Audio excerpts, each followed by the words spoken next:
Bonjour, je suis Anna, organisatrice du Sommet de la Conscience et vous allez vivre l'avant-dernier jour de ce sommet. Et j'ai à cœur de vous dire, profitez à 100% de ce cadeau jusqu'au bout.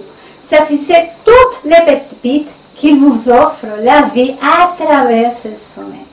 Pour l'heure, voici la conférence de Jack Ferber et s'intitule Faire l'amour à la vie quand la sexualité s'unit à la spiritualité.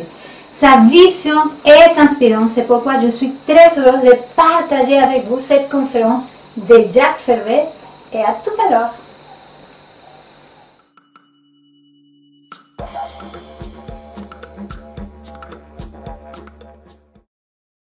Bonjour, je suis Jacques Ferber, l'auteur de l'Amant tantrique, et je suis très heureux de faire cette conférence pour le deuxième sommet de la conscience. Et cette conférence est intitulée « Faire l'amour à la vie quand la sexualité s'unit à la spiritualité ».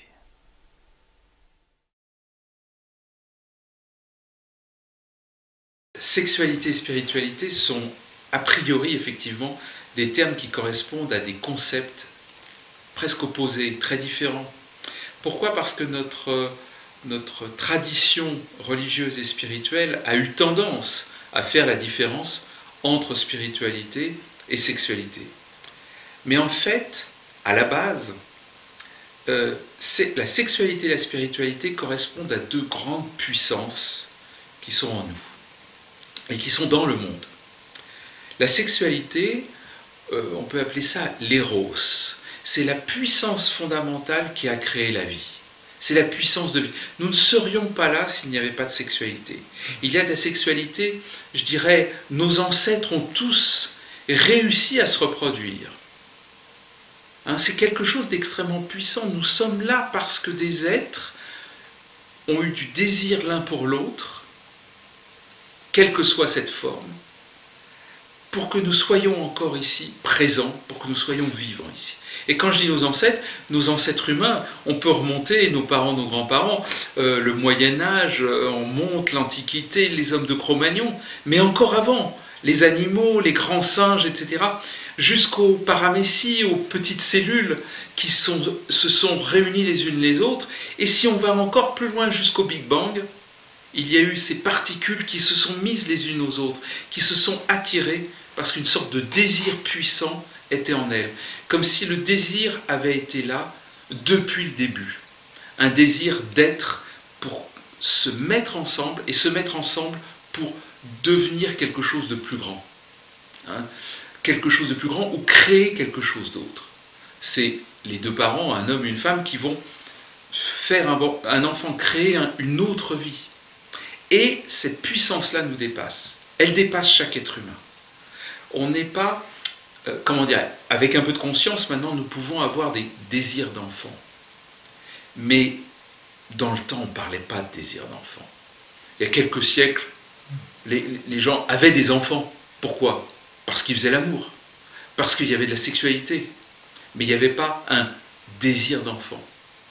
Il y avait un peu, parfois, chez certaines personnes, le désir d'avoir souvent une descendance mâle, hein, pour avoir l'héritier. Mais profondément, il n'y avait pas ce désir d'enfant. Et pas le désir d'être simplement un auxiliaire de la vie sur Terre. Il y avait juste du désir. Et c'est un peu comme si la vie, le divin, quel que soit le nom qu'on peut lui donner, avait mis en nous quelque chose, une force puissante pour aller vers l'autre.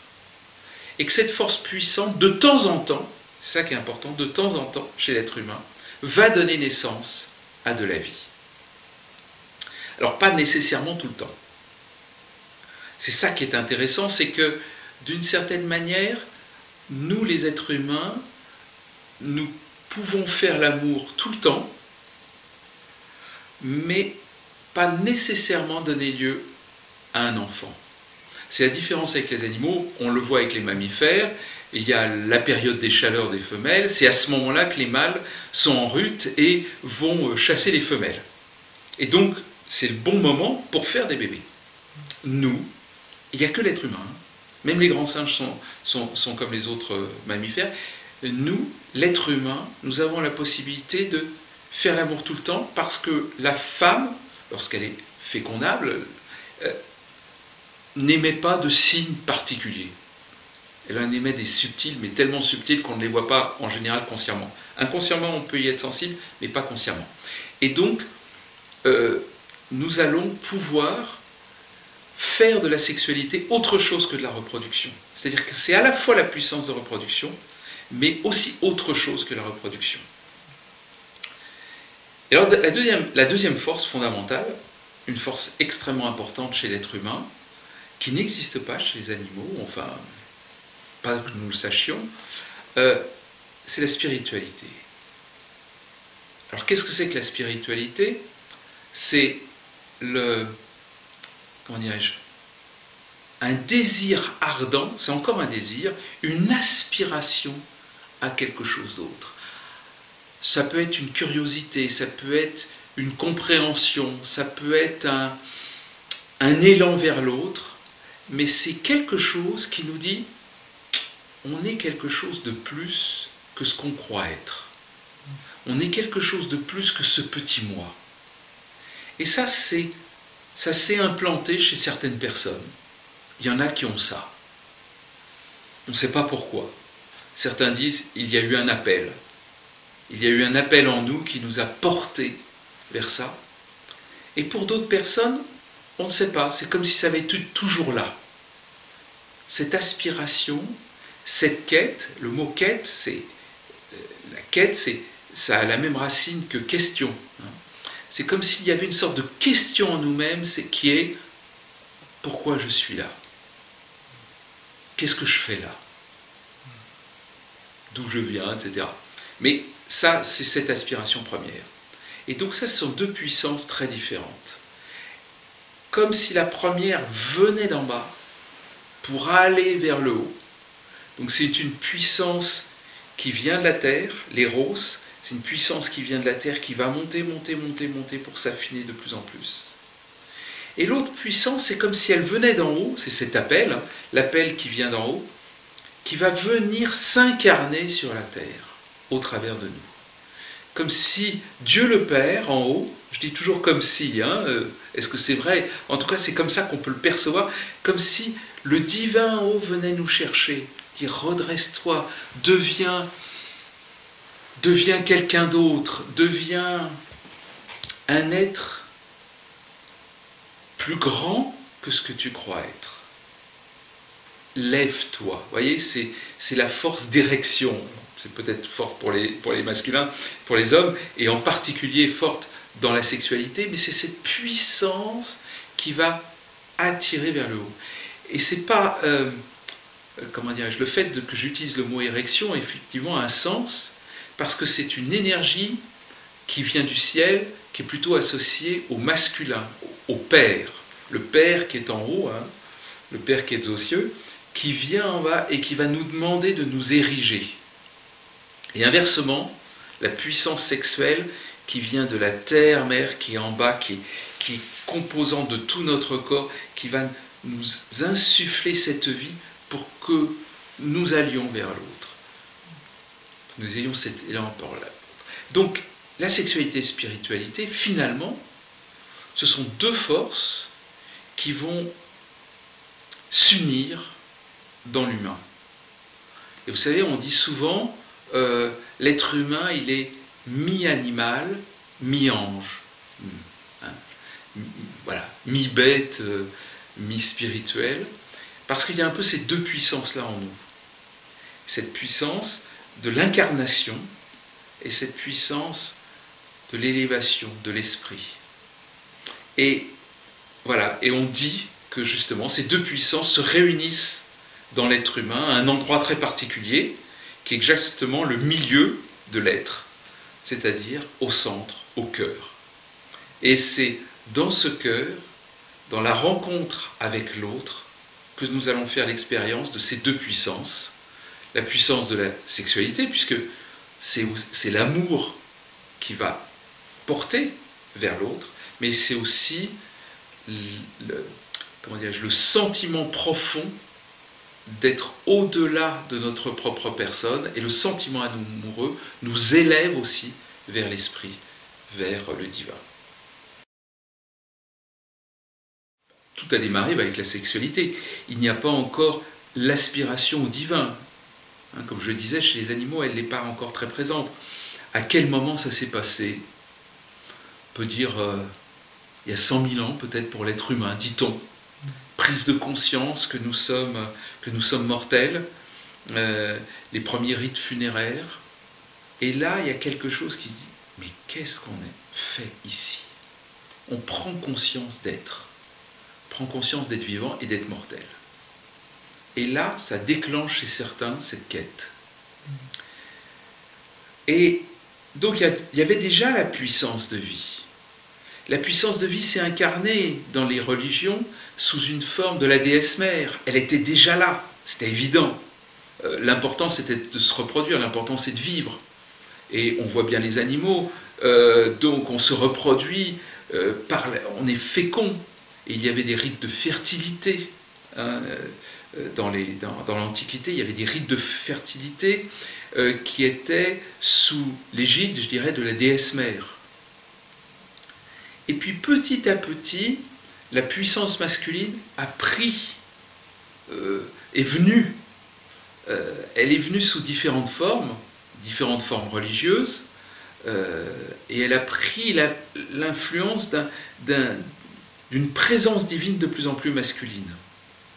Donc on dit qu'au départ, il y avait la déesse mère, et puis il y avait le fils amant, et puis au fur et à mesure, il y a eu le dieu et la déesse, et puis la déesse a pris de moins en moins, a perdu de son influence, il y a presque eu une lutte à un moment donné, d'ailleurs, historiquement, on peut dire qu'il y a presque eu une lutte entre la grande déesse et le grand dieu, et le dieu unique, plutôt d'origine masculine, a pris de la place, a pris toute la place.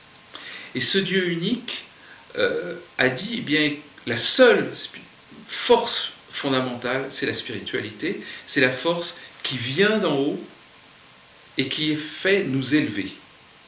Mais le problème, c'est que cette force, lorsqu'elle n'est pas nourrie de l'éros divin, de l'éros de la déesse mère, ça donne une spiritualité qui nie le corps, qui considère que le corps est mauvais, qu'il faut se détacher du corps, il faut monter, il faut aller vers, il faut s'élever. Mais en s'élevant, eh bien, on va essayer d'enlever tout ça. Et enlever tout ça, la première chose à enlever, c'est la sexualité, parce que la sexualité nous ramène systématiquement au corps.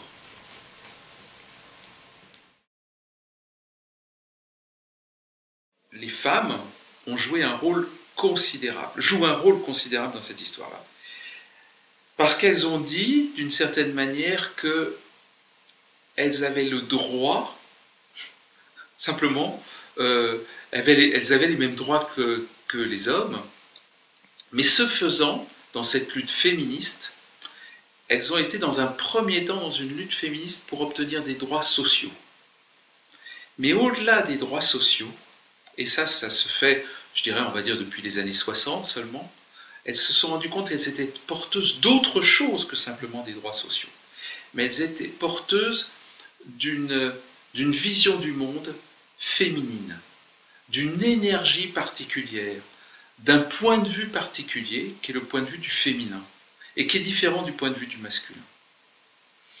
Et ce point de vue du féminin est encore différent du féminisme.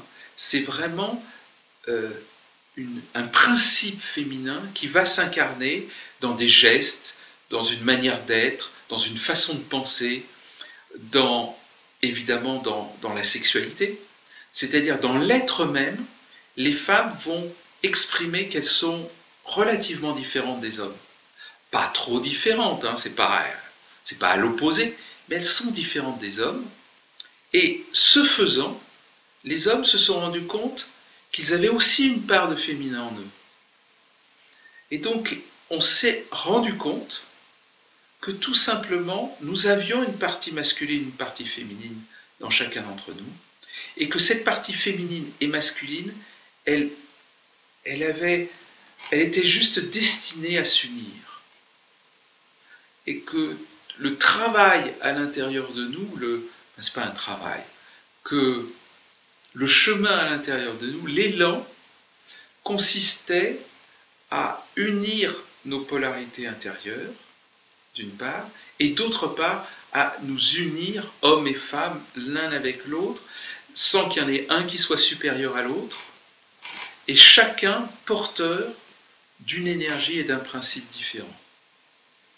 Et que nous allions accomplir un grand œuvre. Et je crois que c'est ça qui est vraiment ce qui est important aujourd'hui. C'est la compréhension, la conscience que la sexualité est un processus alchimique. Que faire l'amour, c'est pas juste prendre du plaisir, c'est pas juste faire des enfants, même s'il y a les deux, hein. Il y a bien prendre du plaisir. La sexualité, c'est prendre du plaisir, évidemment. C'est aussi faire des enfants. Mais c'est au-delà, participer aux grandes œuvres cosmiques. Et là, on sort de juste faire l'amour dans une alcôve, parce que là, on est en train d'entrer dans un espace spirituel qui est le fait que nous allons incarner un homme et une femme, ça peut être aussi deux hommes et deux femmes, mais un homme et une femme le plus souvent, les deux principes fondamentaux du cosmos, le masculin et le féminin, et que ces deux principes vont s'unir charnellement et spirituellement. Ils vont intégrer tous les aspects d'eux-mêmes dans le creuset qui va être leur acte d'amour. Alors, la sexualité sacrée, c'est donc la prise de conscience que l'acte sexuel, c'est une célébration de la vie. C'est un acte spirituel. Faire l'amour dans la sexualité sacrée, c'est un rituel, c'est une célébration, c'est une dévotion vis-à-vis de la vie, au travers du partenaire, lui-même considéré comme une incarnation divine sur Terre. Donc c'est en reconnaissant la partie divine de l'autre que je vais pouvoir entrer dans cet espace sacré. Donc la sexualité sacrée, ça va être d'abord des rituels. Ça va être d'abord une reconnaissance de l'autre. Ça va être enlever ses vêtements à la porte du temple. Et enlever ses vêtements à la porte du temple, ça veut dire évidemment se mettre nu, mais c'est cette nudité intérieure, bien au-delà des vêtements, qui est dire j'arrive ici sans armure, sans demande, juste dans ma présence et dans le don de qui je suis, avec ce que je suis là maintenant. Donc c'est un acte extrêmement difficile parce que la sexualité traditionnelle nous dit que je devrais, moi en tant qu'homme, me comporter d'une certaine manière. Je devrais être un peu plus ci, un peu plus ça. La femme dit, je devrais me comporter ainsi. Je devrais faire plaisir à mon homme. Je devrais faire ceci et cela. La sexualité sacrée, on pose que non. L'autre n'est pas là pour faire plaisir. L'autre est... Nous sommes là l'un et l'autre pour célébrer quelque chose au travers du plaisir, mais dans le don. Pas le faire plaisir parce que je sais comment faire plaisir. Il ne s'agit pas de dire je vais lui faire... il va y avoir une fellation ou un cunnilingus. Et puis après, on va se caresser, puis après on va faire ci et faire ça. C'est pas que c'est interdit, tout ça. C'est simplement, on ne va pas pour faire ça. On ne va pas juste pour donner du plaisir à l'autre. Et même si on va donner du plaisir à l'autre, on entre dans un espace sacré où on va laisser le divin agir au travers de nous. Car il y a quelque chose d'assez fascinant qui va démarrer, qui s'appelle le désir. Le désir, c'est une force incroyable. Elle nous vient. Avoir du désir, c'est quelque chose qui vient de l'intérieur, comme avoir faim. Avoir faim, vous ne pouvez pas le provoquer. Vous avez faim, vous n'avez pas faim. Vous pouvez vous nourrir et ne plus avoir faim, mais vous ne pouvez pas avoir faim. Ou alors il faudrait des molécules chimiques un peu particulières pour aller dans notre cerveau pour de nouveau avoir faim. Le désir est du même ordre. Vous ne pouvez pas provoquer le désir, vous ne pouvez pas le créer le désir. Vous pouvez exciter des parties sexuelles, mais ce n'est pas le désir. Le désir, c'est quelque chose qui nous prend de l'intérieur lorsqu'on est en présence de ce qui est désirable pour nous. Et on va dire que Dieu, dans sa grande sagesse, a créé des êtres qui ont cette capacité de désir. C'est-à-dire qu'il n'y a rien à faire, on est déjà câblé pour ça. On est fait, nous sommes des êtres désirants. Et nous sommes des êtres désirables aussi. Donc deux êtres qui a priori ont un élan de désir l'un vers l'autre, si ils se mettent ensemble, automatiquement, naturellement, sans rien avoir à faire de choses spéciales, sans devoir lire un manuel érotique avant, vont simplement entrer dans un rapport de désir l'un vis-à-vis de l'autre. Par leur simple présence, par leur simple geste, même s'ils viennent, et surtout s'ils viennent spontanément, sans se dire qu'ils doivent accomplir une certaine méthode. Donc la sexualité sacrée, c'est entrer dans un espace sacré dans lequel on a enlevé toutes nos méthodes et dans lequel on a enlevé nos habits, dans lequel on a enlevé nos armures, dans lequel on se montre à nu à l'autre. Alors ça c'est l'idéal, hein. Ce que je dis là c'est l'idéal. Évidemment on a encore des tas de choses, on a encore des armures. Pourquoi on a des armures? Parce qu'on a eu des blessures. Donc on a pris l'habitude de garder notre armure parce qu'on se dit je vais encore prendre une baffe. Donc on préfère garder cette armure.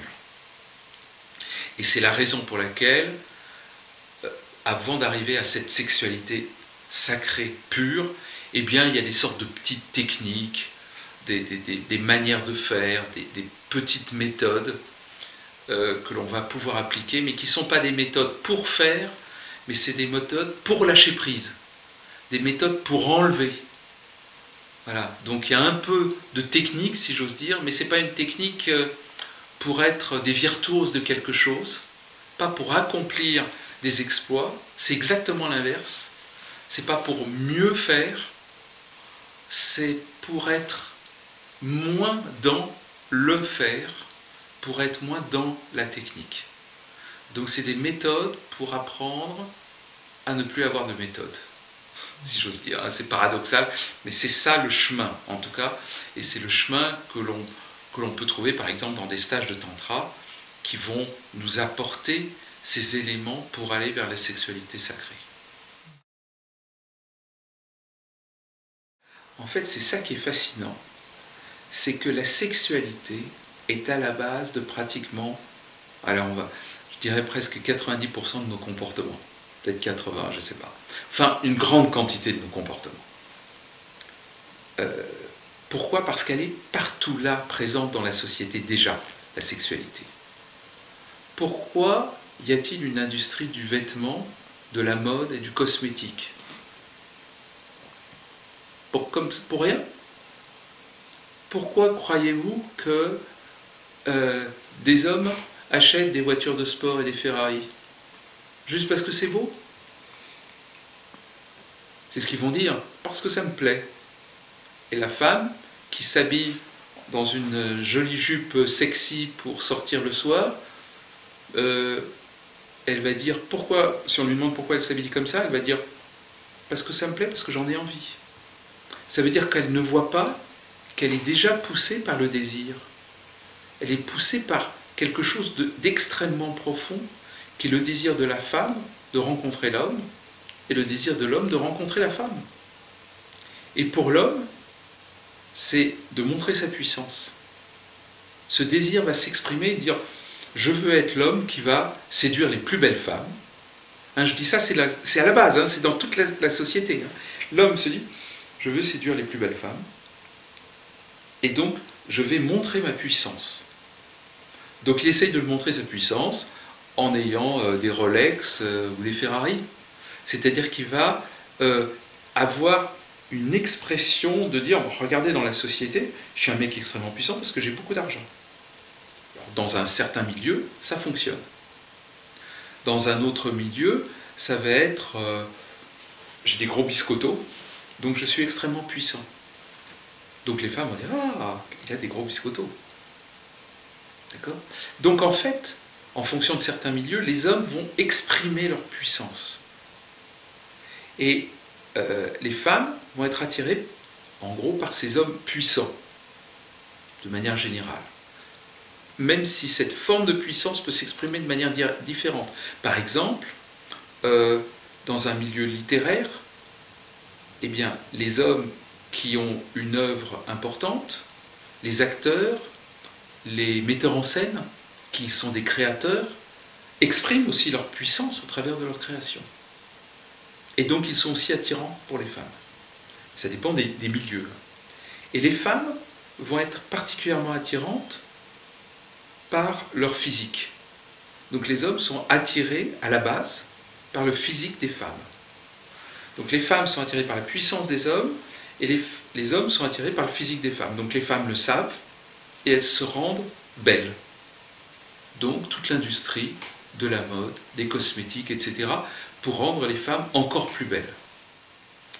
Ça, c'est la démarche de base. Complètement inconsciente. Il y a plein d'analyses là-dessus, hein, des analyses sociologiques, des analyses psychologiques, il y a la psychologie évolutionniste derrière, il y a plein de choses.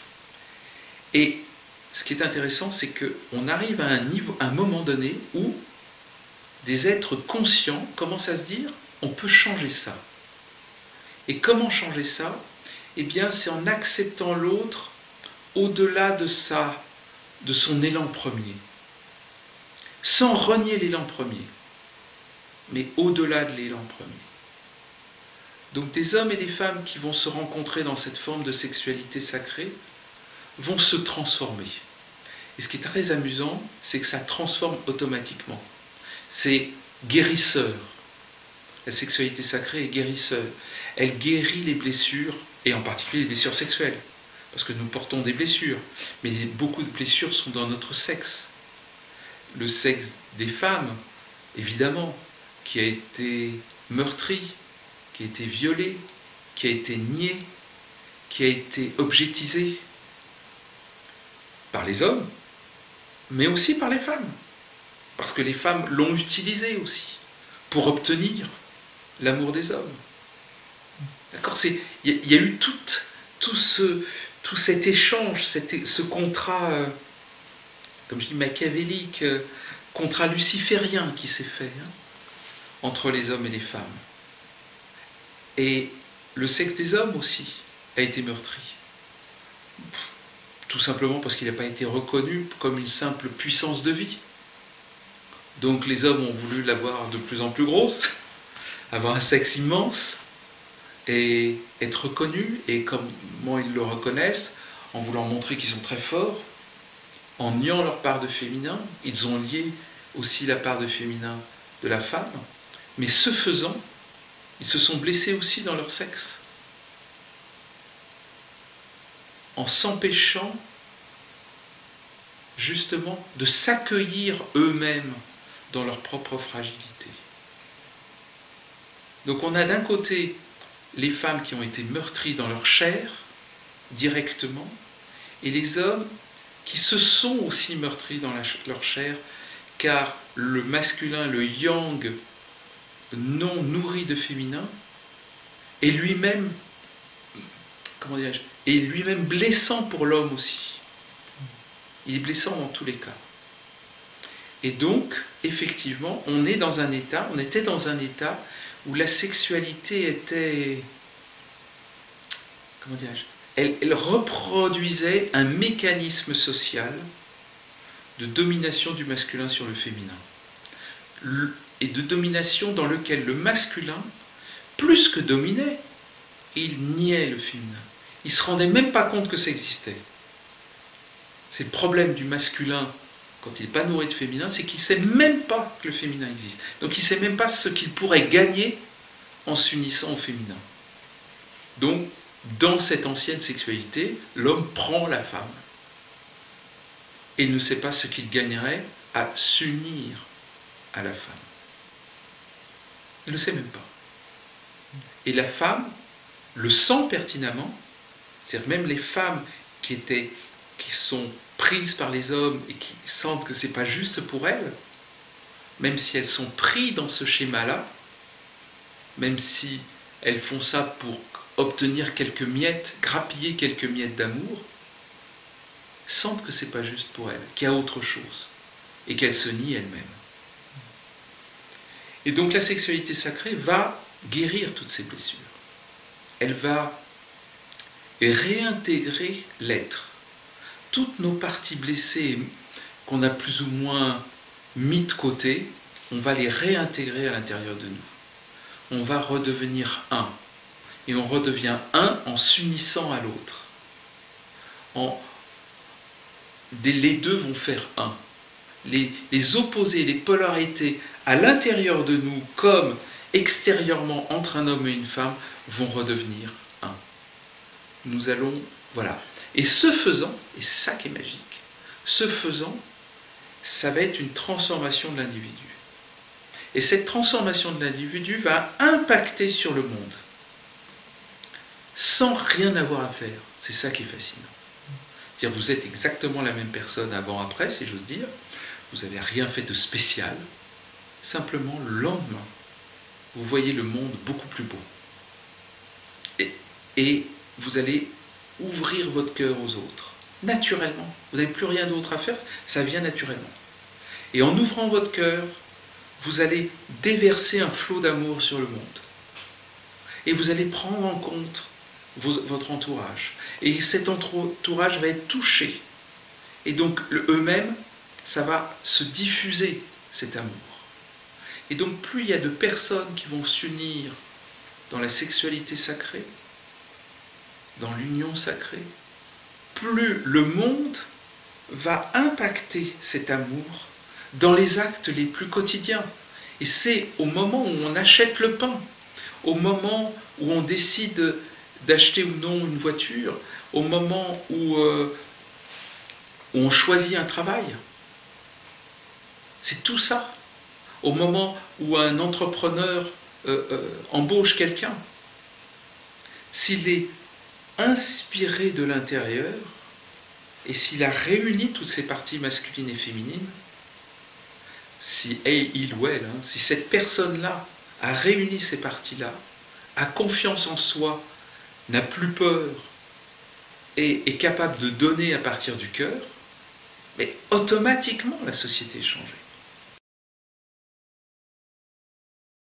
Et ce que dit le Tantra, c'est que vous pouvez accomplir cet acte, vous pouvez vous charger en énergie positive sans devoir passer des dizaines d'années en méditation. Vous pouvez le faire à tout moment dans l'intimité d'un couple, par exemple. Juste par la rencontre d'un homme et d'une femme, vous êtes les gardiens, les dépositaires d'une sagesse sacrée et millénaire qui est déjà là. Mais les femmes le savent. C'est fascinant comme les femmes le savent. Le nombre de femmes que j'ai vues arriver dans des stages de tantra et dire « mais ça je le savais avant ».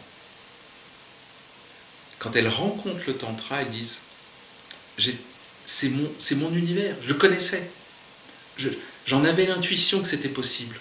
Bon, j'y croyais plus, mais j'en avais l'intuition que c'était possible. Que j'allais pouvoir rencontrer un homme sur un autre plan que le plan du désir charnel et de ce que je connaissais comme gestes qu'on m'avait appris ou que je croyais être les bons gestes. Quelque chose s'ouvre et c'est magique, hein, c'est vraiment magique, c'est de l'ordre du magique, c'est du merveilleux, j'en suis toujours émerveillé et tout le monde en est émerveillé, on ne sait pas ce qui est en train de se passer. Et les femmes, quand elles sont animées, quand elles sont reconnues dans leur puissance divine sexuelle, plus exactement, dans leur puissance divine qui intègre la sexualité comme une partie fondamentale de l'être. Et quand je dis sexualité, je veux dire sensualité, sensorialité. À ce moment-là, elles connectent quelque chose d'assez étonnant, c'est qu'elles connectent leur sagesse sacrée. Et par cette intuition, elles vont être capables d'initier le masculin à cette sagesse sacrée. Il y a quelque chose d'assez incroyable qui se passe. C'est qu'un homme, s'il simplement il se met dans une attitude intérieure de présence, puissance, présence, tout en étant dans l'accueil de la femme. Je suis dans ma puissance. Et dans ma puissance d'homme, je te reconnais femme, je vais dire comme ma déesse. C'est-à-dire, je reconnais ta part divine. Je suis scotché par ta beauté. Je suis waouh devant toi. Et en même temps, je suis extrêmement puissant.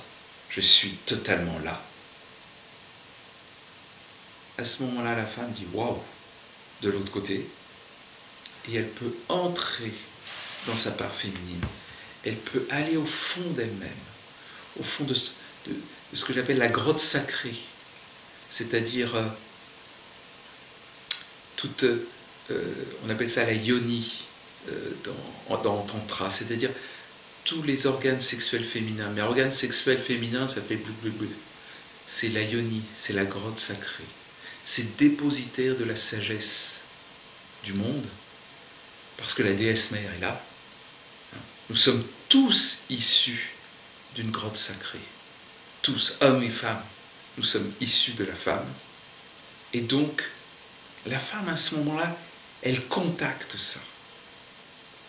Elle contacte qu'elle est la terre-mère, celle qui a donné naissance à la vie. Au-delà de la personne individuelle, elle a donné naissance à la vie parce que des femmes avant elle, des femmes avant elle ont donné naissance. Et qu'elle est porteuse de cette sagesse, de cette conscience, justement, qui vient de la terre. Et ce faisant, c'est fascinant, des gestes ancestraux vont venir. Je l'ai vu faire des dizaines de fois dans des stages. Je l'ai vu quand une femme commence à dire « Je suis reconnue », et elle dit « Ok, je vais t'initier ». Et l'homme, c'est ça qui est fascinant, il n'a plus rien à faire. Il a juste à être et à accompagner. Et cet homme yang, qui a l'habitude, encore plus il est très yang, hein, il a bien l'habitude de diriger, de faire dans sa vie, d'être un mec qui prend des décisions, qui est sûr de lui à certains moments, qui est dans la puissance et tout. S'il sait accueillir cette femme, ça veut dire qu'il s'inscrit dans son propre féminin, il va être transformé par la femme. Et en même temps, par sa propre attitude, il transforme la femme. C'est pour ça qu'on dit qu'il n'y a pas grand-chose à faire. C'est vraiment dans l'attitude, c'est dans le regard, c'est dans l'être, c'est dans la présence de l'un et de l'autre. Et à ce moment-là, des gestes vont venir. Mais les gestes qui vont venir vont être faits à partir d'un endroit qui est nourri par le cœur, nourri par la reconnaissance de l'autre. Et donc, entre le sexe et le cœur se nourrissent mutuellement, quand le cœur de l'homme peut totalement accueillir la femme, et quand le sexe de la femme va complètement accueillir l'homme, quand l'homme va pouvoir donner l'énergie de vie par son sexe, et que la femme va pouvoir donner l'énergie de vie par son cœur, à ce moment-là, il y a une transmutation qui se fait.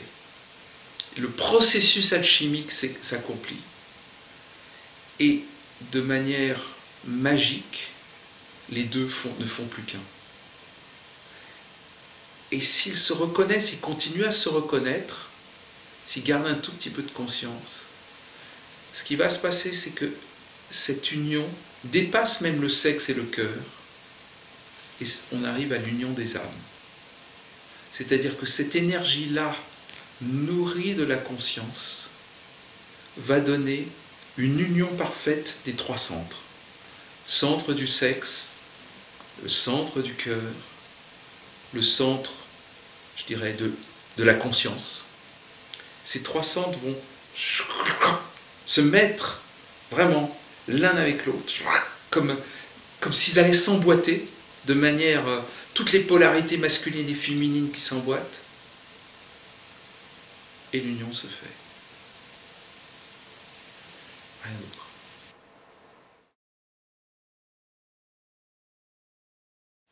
Le problème, c'est qu'évidemment, c'est pas si facile que ça. Je dis c'est magique quand ça se passe, mais c'est pas si facile que ça ait lieu si facilement. Ça peut avoir lieu, il n'y a rien à faire, c'est magique, mais l'intégration de la sexualité, de la spiritualité, n'est pas si facile que ça pour quelques raisons. La première, c'est la morale. La morale, les jugements. 2000 ans de jugement moral relativement négatif vis-à-vis de la sexualité, depuis ceux qui sont les guides spirituels, depuis voilà, tout le clergé, l'Église, toutes les églises, pratiquement toutes les églises, qui encadrent de manière très contraignante la sexualité, bien, évidemment, tout ça, ça fait que la morale qui s'est mise autour de ça, a dit que le sexe, la sexualité, c'était sale, c'était malsain. Donc, une culpabilité s'est intégrée dans tout un ensemble de personnes.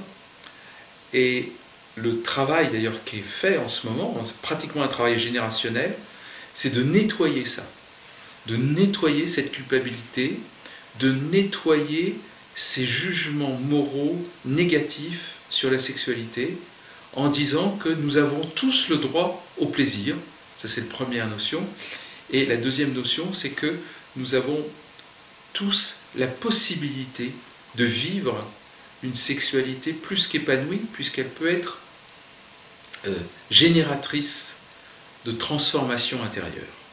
Voilà. Donc ça c'est la première notion, c'est la morale. La deuxième notion, c'est l'ignorance, la simple ignorance, on ne sait pas. Je dirais que c'est en cela qu'il y a des livres, qu'il y a des vidéos, qu'il y a des conférences sur le tantrisme, sur la sexualité sacrée, même si les deux notions ne sont pas exactement les mêmes, mais voilà, sur la sexualité taoïste aussi, qui intègre cette notion de sexualité sacrée, on va dire. Donc, tout cela va créer un creuset, une conscience qui se diffuse, comme quoi la sexualité sacrée est possible. Voilà. Donc ça c'est... Et que l'intégration du spirituel et du sexuel est possible. Donc ça c'est une notion extrêmement importante. Et là, le troisième frein, qui est le plus grand frein, c'est les blessures intérieures. C'est-à-dire le fait que nous avons été blessés dans notre sexualité la plupart du temps, et que nous avons du mal à nous ouvrir à l'autre. Nous avons du mal à réintégrer totalement notre corps, parce que notre corps a été nié, ou a été transformé en machine. Comment dirais-je, les deux grands fléaux qui sont faits sur le corps, c'est un de le nier, en disant le corps c'est sale, c'est malsain, et donc on a des personnes qui sont mal dans leur corps, elles sont pas bien avec elles-mêmes, parce que leur corps n'a pas été profondément habité, n'a pas été... voilà, ils ne sont pas véritablement incarnés, on dirait, pas complètement, pas finis. Et ça, c'est des grosses blessures. Et la deuxième fléau qui se porte sur le corps, c'est le corps qui a été travaillé, qui a été encadré. C'est l'inverse. On l'a harnaché. Alors ça peut être des biceps, des bons abdominaux. Je ne dis pas qu'il ne faut pas se muscler, hein, c'est pas ça que je dis. Mais simplement, on en a trop fait. On l'a machinisé, on en a fait une machine. Une machine de guerre, souvent une machine de guerre pour la séduction d'ailleurs. Une machine de guerre pour être plus que l'autre, pour être plus puissant, plus fort, plus attirant. Mais en ce faisant, on a perdu la souplesse, on a perdu le féminin, on a perdu l'eau, le liquide intérieur qui fait que, en fait, on est ce qu'on est, mais déjà tel que l'on est, on est attirant, on est séduisant. Et il s'agit d'incarner totalement notre corps, de pouvoir vivre avec qui nous sommes tels que nous sommes là maintenant. Donc ça, c'est des blessures qui ont été mises dans notre corps, donc qui nous ont mis dans ces deux fléaux. Et toutes les autres blessures de non-reconnaissance, d'abandon, de rejet, de trahison, tous les jugements que nous avons pu recevoir, négatifs, toutes les injonctions négatives qu'on a pu avoir, faut pas se comporter comme ça. Et les hommes à l'heure actuelle et les femmes sont porteurs de deux choses. Hein. Moi je vois deux grands freins qu'il s'agit de traverser pour les hommes et les femmes, et qui n'est pas du tout facile pour les hommes comme pour les femmes qui sont dans le chemin. Pour les hommes, c'est d'intégrer leur puissance en étant dans l'accueil. Le risque des hommes, c'est soit d'être puissants mais violents, à l'ancienne, on va dire, comme les machos, on va dire. Et puis, l'autre risque, c'est de perdre sa puissance, d'être des gentils garçons. Et quand les hommes deviennent des gentils garçons, ils ne sont plus du tout dans leur puissance, ils ne peuvent plus créer leur polarité qui va permettre justement la circulation d'énergie. Ils sont là... La femme, elle dit, mais il n'y a pas d'homme là en face. Je ne peux plus être femme, il n'y a pas d'homme. La femme a besoin d'un homme en face de lui pour jouer son rôle de femme, pour être femme. Donc la femme, elle a besoin d'un homme, et l'homme, il s'agit d'être puissant tout en étant ouvert. Et pour la femme, elle va devoir traverser quelque chose qui sont du jugement négatif sur la femme, qui est la peur de passer pour une putain, pour une prostituée. C'est terrible. C'est quelque chose que la femme doit traverser, qui est une sorte de jugement, qui est un jugement collectif. Si je me comporte ainsi, alors je passerai pour une pute. Et bien entendu, elle n'a pas envie d'avoir ce jugement négatif, donc elle va se restreindre. Et donc elle va s'inhiber, s'empêcher de vivre totalement ce qu'elle a envie de vivre. Car elle a peur une des peurs, c'est que en étant envahie par le désir, elle va se comporter comme une moins que rien, comme une pute. Et donc il va falloir traverser pour se rendre compte que non, elle peut être envahie par le désir, envahie par l'homme, et en même temps être totalement elle-même, dans sa puissance de femme, dans son côté fauve. Voilà, la femme peut être totalement une panthère, une lionne, si elle se reconnaît elle-même comme ayant la capacité, ayant le droit de s'ouvrir totalement à ça. Et puis, il y a la peur que l'on retrouve chez les hommes et chez les femmes, qui est la peur d'être objetisé, d'être juste le jouet de l'autre, d'être contrôlé par l'autre. Alors pour la femme, c'est très évident, c'est d'être juste la femme d'un soir. Donc elle dit, moi je veux pas être juste la femme d'un soir. voilà, d'être prise comme un objet sexuel. Elle a peur de ça. Et l'homme a peur d'être pris comme un objet d'amour. C'est-à-dire d'être juste celui que la femme ne l'accueille que avec comme arrière-pensée de l'enfermer dans un cadre relationnel en disant « Ok mon petit gars, je t'accueille en moi, mais maintenant t'es à moi ». L'homme dit moi j'ai pas envie de devenir à elle. Et donc la femme n'a pas envie d'être objetisée, n'a pas envie d'être prise, et l'homme n'a pas envie d'être, comment dirais, enfermé. Donc tout ça c'est des peurs. Et toutes ces peurs-là, elles vont devoir être vues, nettoyées au fur et à mesure, donc dans des espaces de sécurité, donc dans des espaces où on est sûr que cette objetisation ni de l'un ni de l'autre ne peut avoir lieu, où on peut aller en confiance, où il n'y a pas de jugement, où on ne va pas être abandonné parce que quelque part il n'y a pas eu l'attachement. Voilà, il y a tout ça qui va devoir être travaillé avant d'arriver à cet espace d'innocence, de simplicité que l'homme et la femme peuvent avoir l'un vis-à-vis de l'autre. Et donc tout ça c'est un travail pour dépasser ces freins.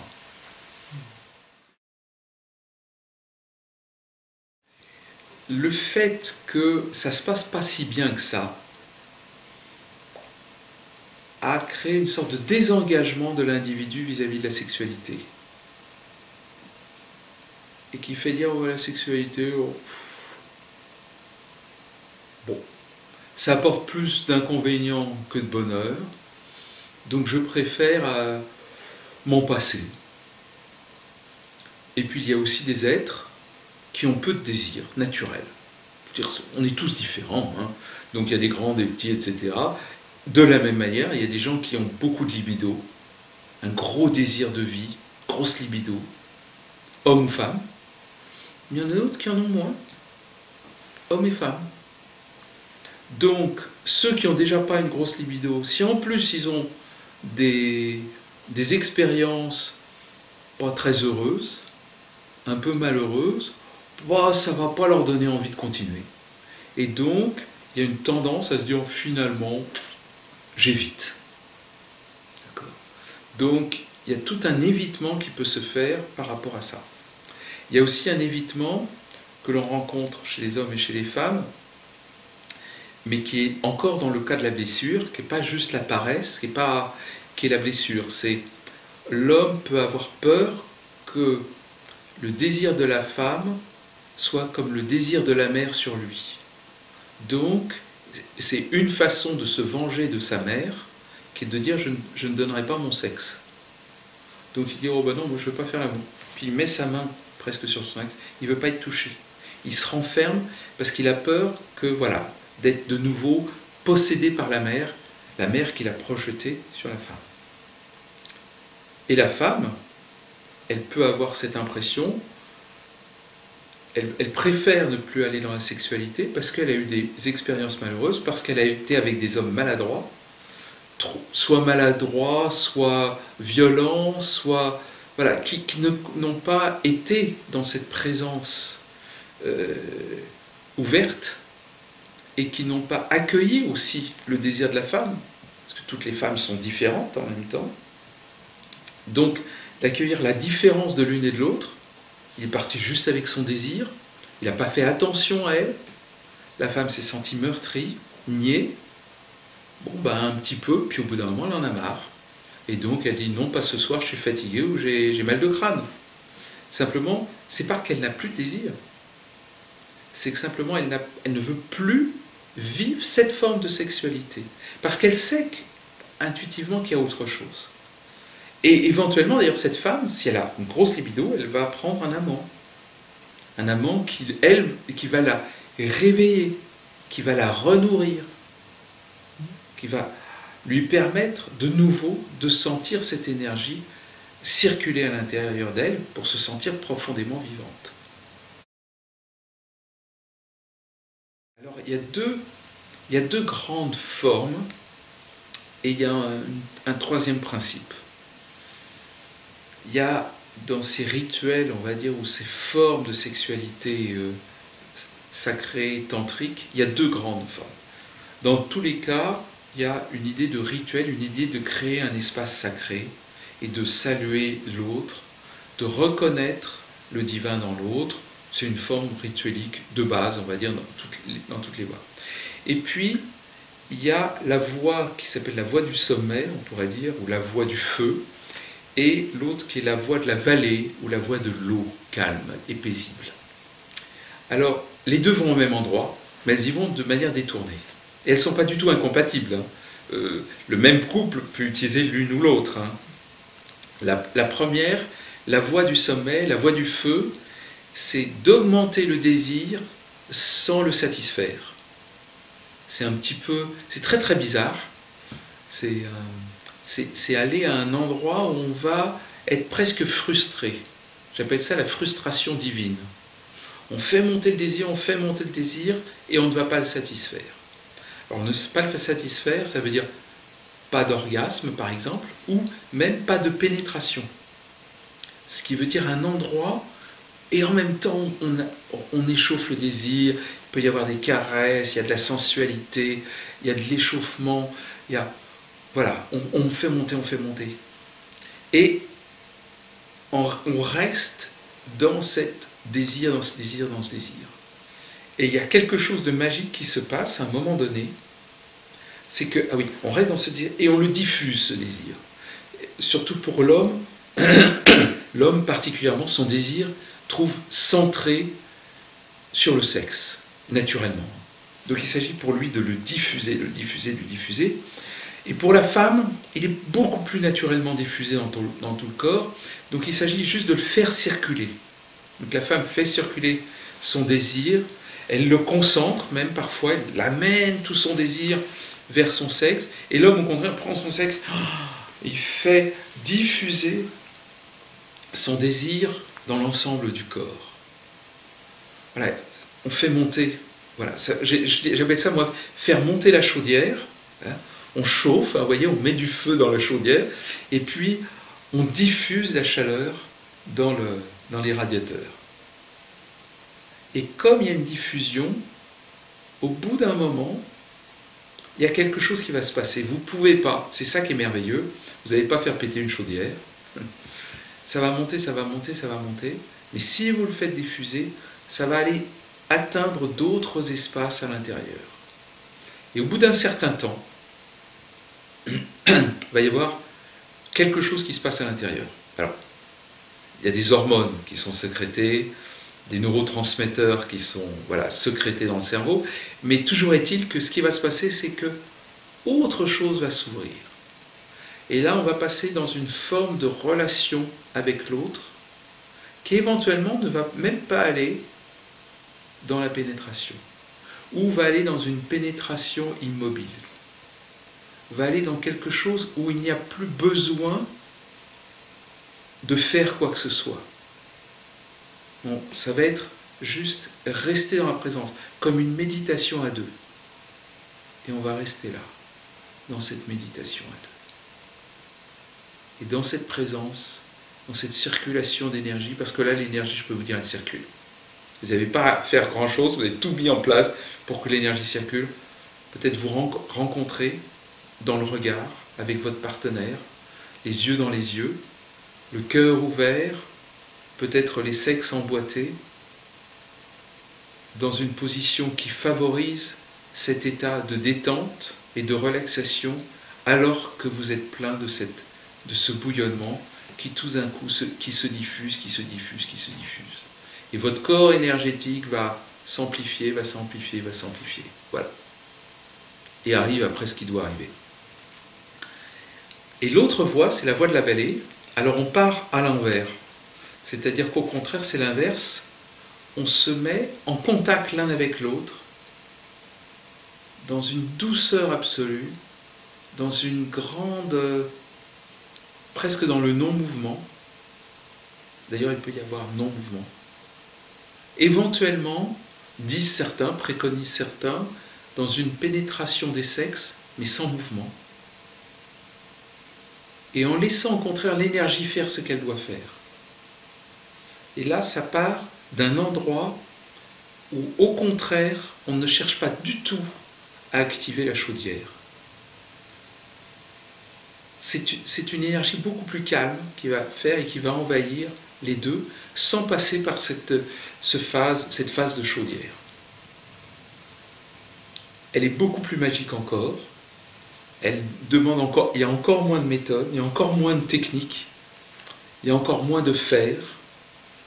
Et elle emmène à un autre endroit encore, plus profond, plus puissant, pas plus profond. Éventuellement vers... Elle peut emmener jusqu'à des endroits qu'on appelle l'orgasme de la vallée, qui sont des endroits où l'individu se dissout dans la relation. Il ne fait plus qu'un, ou même il n'existe plus. Et cette dissolution peut avoir lieu dans les deux formes, hein, dans la vallée, elle peut avoir lieu aussi dans la phase du feu, plus exactement en général dans la partie descendante. C'est là en général, c'est-à-dire quand on calme, quand on s'ouvre complètement. L'extase, la dissolution, l'union cosmique ne s'effectue nécessairement que dans la détente et la relaxation, mais on peut avoir avant une phase d'explosion, si j'ose dire, mais une explosion qui ne va pas jusqu'à la satisfaction profonde, jusqu'à l'orgasme habituel, et pour l'homme, l'orgasme de l'éjaculation, et pour la femme, surtout les femmes qui ne sont pas polyorgasmiques, elles ne vont pas non plus vers l'orgasme. Les femmes mono-orgasmiques, comme les hommes qui ont tendance à éjaculer, ne vont pas aller vers ça, ils vont rester dans la circulation d'énergie, et de ce fait, ça va ouvrir vers cet espace de relaxation. Et dans l'autre, la voie de la vallée, on démarre par directement la phase de relaxation. Alors, je veux simplement rajouter une chose, il y a deux voies, et un autre principe, c'est qu'en fait, il n'y a pas de voie. Ça, je dirais, c'est quand on essaye de faire des catégories, mais évidemment, la sexualité tantrique, la voie tantrique, c'est d'aller au-delà de toute forme.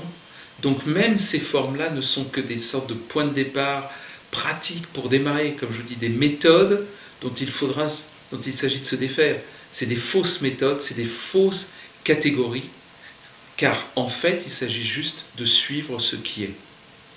Mais suivre ce qui est, on n'y arrive qu'à partir du moment où déjà on a fait l'expérience de la relaxation sur l'une de ces deux formes. Voilà, c'est pour ça que, je dirais, la voie tantrique, elle va encore plus loin que ces deux formes, elle va dans le non-forme, dans l'au-delà de la forme, quand ces deux formes ont déjà été intégrées, et qu'en fait, il n'y a plus qu'à accueillir tout ce qui est là.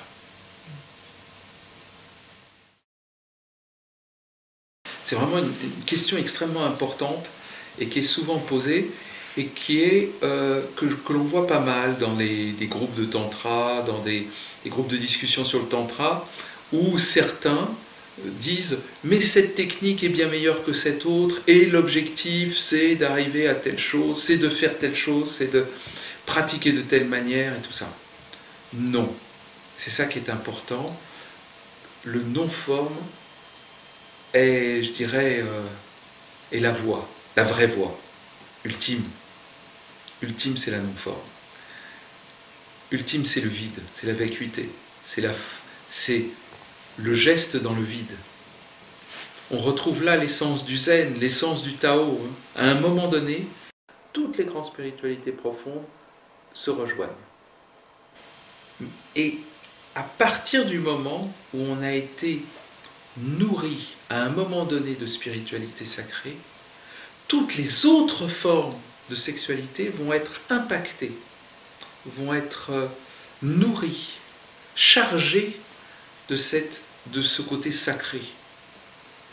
Et donc, toutes les autres formes de sexualité vont devenir sacrées, d'une certaine manière. Comme si, comme si la pierre philosophale touchait automatiquement les autres, le plomb, et transformait le plomb en or. Ça, c'est quelque chose d'extrêmement important. Donc, on peut avoir une sexualité qui peut être une simple simple élan sexuel dans un ascenseur, entre deux êtres, pourquoi pas? C'est un désir ardent, c'est prend 2 secondes, 3 minutes. Mais si ça a été nourri dans ce couple de sexualité sacrée, ces 2 minutes folles sont une éternité, deviennent une éternité. Elles sont nourries d'autre chose. Et donc ensuite, toutes les caresses, toutes les formes sexuelles que vous pouvez imaginer, toutes les formes, même le sadomaso, tout ce que vous voulez, si ça a été nourri de sexualité sacrée, va s'inscrire dans l'acte. Et tout est bon. Et il n'y a même plus besoin nécessairement d'avoir des rituels systématiquement. Car l'acte devient sacré automatiquement. Ça se fait dans le regard, ça se fait dans l'être, dans l'élan. Les deux le savent. Ils se rejoignent, ils s'accompagnent dans la danse. Et cette sexualité va s'inscrire dans le couple. Ils vont devenir chargés électriquement l'un et l'autre.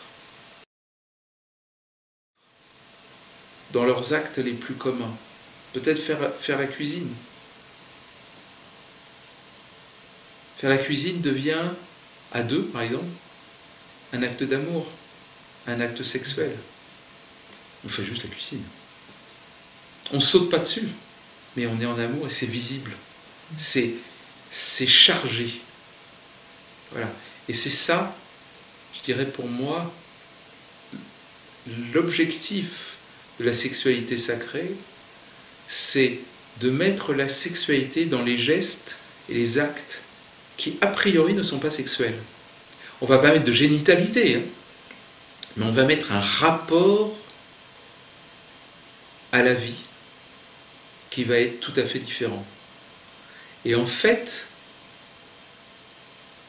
c'est là que le tantra commence à prendre son sens, qui n'est pas uniquement dans la sexualité sacrée, mais d'en faire l'amour à la vie. L'objectif, enfin, même objectif n'est pas le terme, comment dirais-je, le chemin n'est pas d'aller uniquement dans une forme sexuelle, mais de dépasser toutes les formes sexuelles pour faire l'amour avec la vie, pour faire l'amour avec les nuages, voilà, avec le vent. On parle de la caresse du vent, de la caresse du soleil. Donc ça veut dire qu'on fait l'amour avec les éléments, à faire l'amour avec l'eau de la douche qui nous coule dessus. On est en amour avec soi. Et pourtant, c'est juste l'eau qui coule dessus, et cette eau qui coule dessus, c'est un acte sexuel. Ou en tout cas, c'est un acte, voilà, qui est un acte d'une forme de sexualité qu'on n'appelle pas sexualité d'habitude, qui est dans un rapport, je dirais érotique, mais un rapport d'éros à la vie. Tout devient éros, tout devient présence du divin dans l'éros de la vie, et en étant conscient en même temps que nous sommes des êtres spirituels. Donc nous sommes des êtres, des âmes incarnées qui faisons l'amour dans les gestes les plus quotidiens, dans nos actes de tous les jours. Nous dansons la vie spirituelle, mais incarnée dans notre corps. Et pour moi, c'est cela l'acte, vraiment faire l'amour à la vie. C'est ça le tantra, qui est justement d'incarner cette forme d'éros sensuel avec toute chose, avec son corps, avec le moindre objet, avec la nourriture, de vivre pleinement, pleinement, pleinement dans notre être, mais en même temps en étant conscient de qui nous sommes, c'est-à-dire des êtres spirituels, incarnés, en gratitude vis-à-vis du divin pour nous permettre de faire l'expérience de cette sensualité. Merci d'avoir un corps. Merci. Mon corps, il n'est peut-être pas exactement ce que je veux, mais j'ai un corps. Et ce corps me permet de faire l'expérience de la vie. Et de faire cette expérience sensuelle, charnelle, avec l'autre, avec les éléments, et en même temps de m'accomplir totalement dans mon être, ici et maintenant, sur cette terre. Pour moi, c'est ça le chemin. Conférence inspirante. Merci Jacques. Alors, vous connaissez la chanson, c'est le moment de vous exprimer. Juste en dessous de cette vidéo, Jacques attend vos commentaires et vos questions et il va se faire un plaisir de vous répondre. Et voici une autre chanson. Les outils de la conscience sont encore disponibles dans l'angle outils de la conscience. À tout à l'heure pour la conférence de Marc Fleurier.